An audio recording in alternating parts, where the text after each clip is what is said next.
Bonjour, nous sommes le samedi 12 septembre 2009. Le CAC, vous le voyez ici, a terminé la séance à 3734,89 hier, donc le 11 septembre. Il était à 3198,76 la semaine dernière,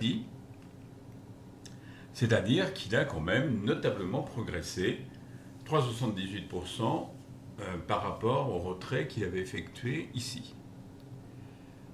Alors remarquez bien ainsi que je voulais signaler le comportement des cours dans cette région, c'est-à-dire au moment où ils arrivent sur la moyenne mobile à 20 jours. Je vous ai déjà dit à plusieurs reprises qu'ils ont le choix entre soit repartir vers le bas, soit repartir vers le haut. C'est ce qui s'est passé ici. Et vraisemblablement d'ailleurs pour la semaine prochaine, à partir de lundi 14, donc, cette hausse va continuer. Il n'y a pas de raison. Tout semble l'indiquer, aussi bien à l'allure de la bande de Bollinger, la moyenne mobile à 150 jours, que les croisements des stochastiques, enfin les croisements, de nos croisements, la poursuite des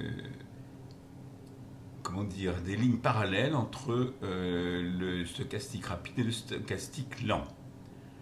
Moi, ce que je voulais vous signaler, c'est quelque chose de particulier que j'ai souligné aussi ici en rouge. Il s'agit des volumes. Les volumes moyens, j'ai trouvé, depuis un certain temps, ne sont pas quand même fameux.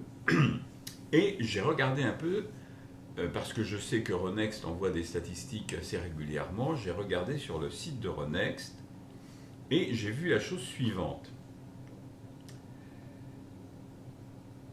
Alors, le volume d'échange pour le mois d'août, ici, donc pour cette période, si vous voulez, a été relativement soutenu par rapport à juillet, en petite hausse, on va dire. Bon, c'est sûr, quand vous regardez ce qui se passe ici et ce qui se passe ici, mais enfin bon, c'est pas évident sur des petits dégradés comme ça.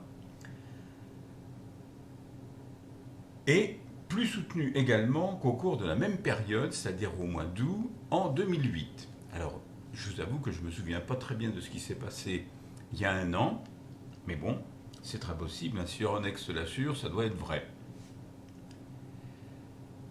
Néanmoins, il signale une chose très importante, c'est-à-dire que le volume moyen depuis janvier 2009 jusqu'à août 2009 est en baisse, et une bonne baisse, je crois que c'est 7% au moins, par rapport au volume moyen de la même période, c'est-à-dire de janvier 2008 à août 2008. Il y a quelque chose que je vais essayer de surveiller là, parce que je pense que ce phénomène-là est tout de même à suivre. Ça indiquerait peut-être quelque chose en ce qui concerne le comportement des investisseurs institutionnels. Je vous tiendrai au courant de toute façon. Qu'en est-il maintenant des devises ? Eh bien, les devises, elles veulent bien arriver. Voilà. Les devises, c'est-à-dire essentiellement la parité euro-dollar, a un petit peu changé, vous le voyez ici. En quoi a-t-elle changé ? Eh bien, disons qu'en clôture, hier, il fallait 1,4571$ pour obtenir 1 euro, c'est-à-dire presque 2% de plus que la semaine dernière, en clôture à la semaine, si vous voulez, à la fin de la semaine, vendredi dernier, donc non pas vendredi dernier puisque c'est hier, le 11, mais le vendredi 4. Alors, qu'est-ce que je remarque moi là-dessus ? Eh bien, il semble qu'on va peut-être sortir du fameux canal dont je vous parle depuis le mois de juin, autour où la parité de euro-dollar, si vous voulez, se situe aux alentours de 1,43$ pour 1 euro, pour grimper un étage au-dessus et peut-être arriver à 1,45, 1,46, 1,47, je ne sais pas, je ne suis pas Madame Soleil, une fois de plus. Ça n'a rien d'impossible. Pourquoi est-ce que ça n'a rien d'impossible ? Parce que, bon, regardez, les cours continuent à grimper. Regardez comme la moyenne mobile à 150 jours grimpe, beaucoup plus rapidement d'ailleurs qu'elle l'avait fait là. Regardez aussi comment les stochastiques ne se rejoignent pas, c'est-à-dire que laissent présager une poursuite de la hausse, mais toutefois, là un petit peu, il est très possible, étant donné que ceci est quasiment un doji. Si la séance de lundi, en ce qui concerne la parité euro-dollar, est représentée par chandelier noir, il est vraisemblable que cette figure à 3 chandeliers, donc qui sera une étoile, indiquera une baisse. Alors cette baisse sera-t-elle de longue durée? Ça m'étonnerait beaucoup, mais à la limite, on verra les cours revenir en direction de la moyenne mobile à 20 jours, ce qui n'est pas trop grave, disons. Et ça ne change rien. À mon avis, le dollar est mal parti en face de l'euro, ou l'inverse, comme vous préférez.